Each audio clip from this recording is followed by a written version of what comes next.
আজ থেকেই শুরু হচ্ছে অম্বুবাচী। এই অম্বুবাচীর 3 দিনের মধ্যেই পড়েছে দশহরা গঙ্গা পূজা এবং মনসা পূজা। অনেকের মনে প্রশ্ন রয়েছে, এই অম্বুবাচীর মধ্যে দশহরা গঙ্গা পূজা বা মনসা পূজা কি করা যাবে? গঙ্গা দশহরা হলো হিন্দু ধর্মের একটি গুরুত্বপূর্ণ পবিত্র উৎসব, যা প্রতি বছর জ্যৈষ্ঠ মাসের শুক্লপক্ষের দশমী তিথিতে পালিত হয়। এই বছর জ্যৈষ্ঠ মাস মলমাস থাকায় দশহরা গঙ্গা পূজা ও মনসা পূজা পালিত হবে আষাঢ় মাসে। তবে অনেকের মনেই প্রশ্ন রয়েছে, অম্বুবাচীর মধ্যে দশহরা গঙ্গা পূজা ও মনসা পূজা পড়ায় পূজা কি করা যাবে? জেনে নেব গঙ্গা দশহরা এবং মনসা পূজার উপকরণ, নিয়ম এবং মন্ত্র, এবং কোন কোন ফুল ও ফলে মা সন্তুষ্ট হবেন। দশহরা গঙ্গা পূজা বা মনসা পূজা পড়েছে 24শে জুন 2026 বাংলার 9ই আষাঢ় 1433 বুধবার।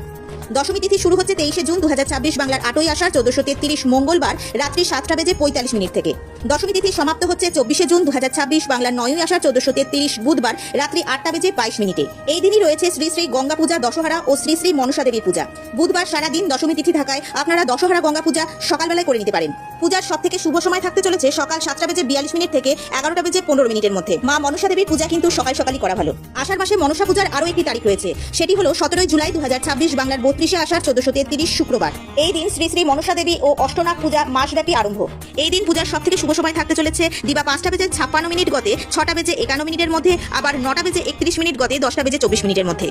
মনসা পূজার উপকরণ: মনসা গাছ অথবা মনসা দেবীর মূর্তি বা ছবি, মধুপর্কের বাটি একটি, মধু, ঘৃত, দধি, তিল, হরিতকি, দূর্বা, তুলসী পাতা, বেলপাতা, ধূপ, দীপ, নৈবেদ্য, উচ্ছে, দুধ, কলা সহ 10 রকমের ফল। এই দিনে মাকে 10 রকমের প্রদীপ, 10 রকমের ফুল ও 10 রকমের ফল দেওয়ার নিয়ম রয়েছে। এই কারণেই এটি দশহরা মনসা পূজা নামে পরিচিত। আপনারা মা মনসা দেবীকে 10 রকমের ফুল বা 10টি প্রদীপ দিতে অসমর্থ হলেও 10 রকমের ফল নৈবেদ্য হিসেবে অবশ্যই দেবেন। বাড়িতে সাধারণভাবে পূজা করার ক্ষেত্রে এত কিছু উপকরণের প্রয়োজন নেই।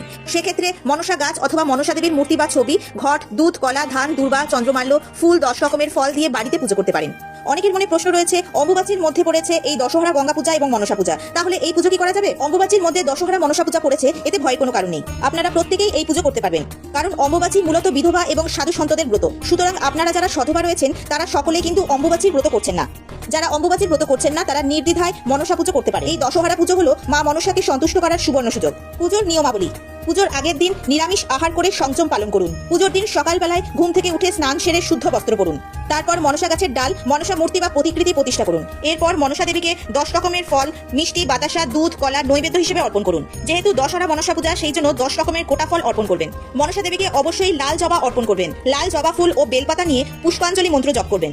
আগচ্ছে বরদা দেবী সর্বকল্যাণকারিণী সর্বভয় বিনাশিনী মনসা দেবী নামাস্তুতে। এসো সচন্দন বিল্লপত্র পুষ্পাঞ্জলি ওং শ্রী মনসা দেব্যই নমঃ। এই বলে মা মনসা দেবীকে ফুল এবং বেলপাতা অর্পণ করবেন। জয় মা মনসা।